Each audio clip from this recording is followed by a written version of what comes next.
आज का हमारा टॉपिक है देशी राज्यों का विलय तथा जूनागढ़, हैदराबाद एवं कश्मीर की समस्या। भारत में कुल 562 राज्य थे। 1858 के पश्चात से इन राज्यों के अंग्रेजी सरकार से जो संबंध थे उन्हें सर्वोच्चता कहा जाता है। सैद्धांतिक दृष्टिकोण से ये रियासतें आंतरिक मामलों में स्वतंत्र थीं, किंतु वास्तविक रूप में उन पर अंग्रेजी शासन का नियंत्रण था। 1946 ईस्वी में कैबिनेट मिशन योजना के अंतर्गत यह घोषणा की गई कि सर्वोच्चता समाप्त कर दी जाएगी तथा यह अधिकार भारतीय सरकार को नहीं दिया जाएगा। इस घोषणा से रियासतें पूर्ण स्वतंत्र होने का स्वप्न देखने लगीं। इस प्रकार अंग्रेजों ने भारतीयों के लिए अत्यंत जटिल समस्या उत्पन्न कर दी। 5 जुलाई 1947 ईस्वी को सरदार पटेल की अध्यक्षता में स्टेट विभाग की स्थापना की गई। सरदार पटेल ने देखा कि 562 राज्यों में से 100 राज्य प्रमुख थे, जैसे हैदराबाद, कश्मीर, बड़ौदा, ग्वालियर, मैसूर आदि। इसके विपरीत कुछ रियासतें बहुत ही छोटी थीं। इन रियासतों में निरंकुश राजतंत्र था तथा शासक राजा के दैवीय अधिकारों में विश्वास रखते थे। सरदार पटेल के विशेष प्रयत्नों से पाकिस्तान में शामिल होने वाली रियासतों के अतिरिक्त शेष सभी रियासतें भारत में शामिल हो गईं। केवल जूनागढ़, कश्मीर व हैदराबाद की रियासतें इस विलय के लिए तैयार न थीं। रियासतों का भारत विलय करना सरल कार्य न था। इस कार्य में 2 प्रमुख बाधाएं थीं। प्रथम, जिन्ना द्वारा स्वयं को पूर्ण स्वतंत्र घोषित करना व भारत तथा पाकिस्तान दोनों से संबंध रखना, किंतु सरदार पटेल ने असाधारण योग्यता का परिचय दिया।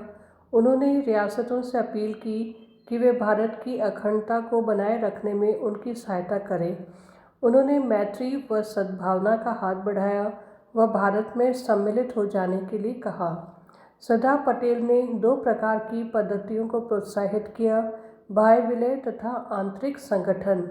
बाह्य विलय में छोटे छोटे राज्यों को मिलाकर अथवा पड़ोसी प्रांतों को मिलाकर एक बड़ा राज्य बनाना तथा आंतरिक संगठन के आधार पर इन राज्यों में प्रजातांत्रिक प्रणाली को लागू करना।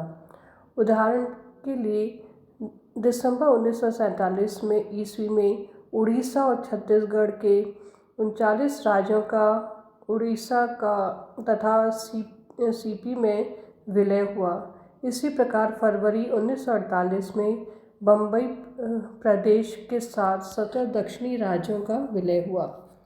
जूनागढ़, हैदराबाद व कश्मीर की रियासतों का भारत में विलय करने के लिए सरदार पटेल को सेना की सहायता लेनी पड़ी। जूनागढ़ एक छोटी सी रियासत थी। इन रियासत की उल्लेखनीय विशेषता यह थी कि इसका नवाब मुसलमान तथा प्रमुखतया जनता हिंदू थी। जूनागढ़ के नवाब ने पाकिस्तान में सम्मिलित होने का निर्णय किया, जिसका वहाँ की जनता ने विरोध किया। जनता की सहायता के लिए सरदार पटेल ने सेना भेजी। भारतीय सेना के जूनागढ़ पहुँचने पर नवाब पाकिस्तान भाग गया। जूनागढ़ में 1948 ईस्वी में जनमत संग्रह कराया गया, जो सौभाग्यवश भारत के पक्ष में गया। इस प्रकार जूनागढ़ का भारत में विलय हो गया। हैदराबाद का निज़ाम भी भारत में सम्मिलित होने के पक्ष में न था। हैदराबाद की जनता भारत में मिलना चाहती थी, अतः उन्होंने निज़ाम के विरुद्ध प्रदर्शन करना प्रारंभ कर दिया। इस पर निज़ाम ने हिंदुओं पर भयंकर अत्याचार करना प्रारंभ कर दिया। कासिम रिजवी के नेतृत्व में नवाब के रजाकारों ने सारी रियासत में आतंक फैला दिया तथा लूटपाट की। अंततः जनता की रक्षा करने के लिए सरदार पटेल ने 13 सितंबर 1948 ईस्वी को भारतीय सेना हैदराबाद भेजी। अंततः हैदराबाद के निज़ाम को भारत में शामिल होने के लिए विवश होना पड़ा। जूनागढ़ व हैदराबाद की समस्या से कहीं अधिक जटिल कश्मीर का विलय करने की समस्या थी।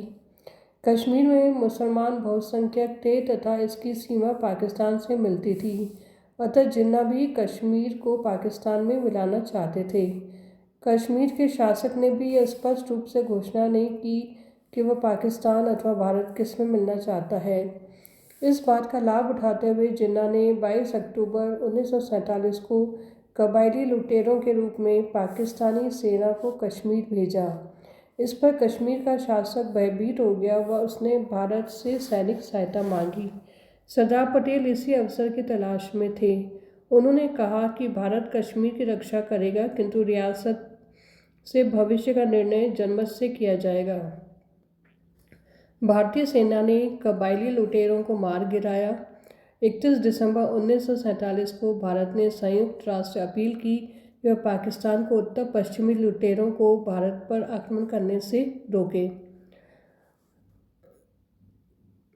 1 जनवरी 1949 को भारत पाकिस्तान के मध्य युद्ध विराम संधि हुई। संयुक्त राष्ट्र संघ इस मामले में कुछ न कर सका। इस प्रकार सभी रियासतों का भारत में विलय करने में सरदार पटेल सफल रहे। यह उनकी असाधारण उपलब्धि थी जिसने भारत की अखंडता की रक्षा की।